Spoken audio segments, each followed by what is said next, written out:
I'm Rachel. And I'm Jimpy, and welcome to another episode of Peto!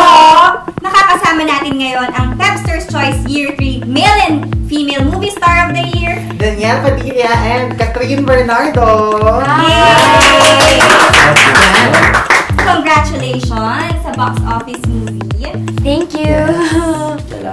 And aside from that, ng success ng Barcelona, 5 years na rin ang love team nyo, guys. So, ang tagal. So, medyo balikan lang natin kasi it's been 5 years na. So, 5 years ago ba, sino ba si Catherine noon tsaka si Danielle individually?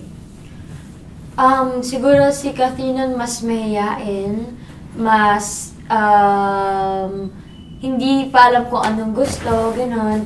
And, syempre, mas bata pa sa pagpapag-decide ng mga bagay, sa pag-handle ng mga bagay, gano'n. 5 years ago. Yeah, kasi mula ako mag-artista nun. 5 years ago, sa pa akong baguhan nun. And nagsisimula pa lang matuto. Mga oras na yun.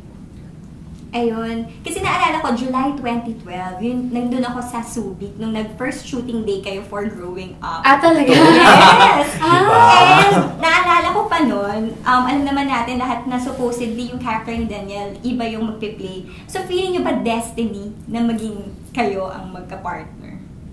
Ako naniwala ko doon, yung sa parang pinlano talaga lahat. Ganun talaga eh.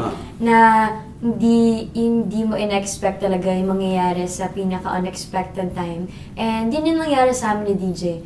So, maganda siyang sorpresa para sa amin pareho.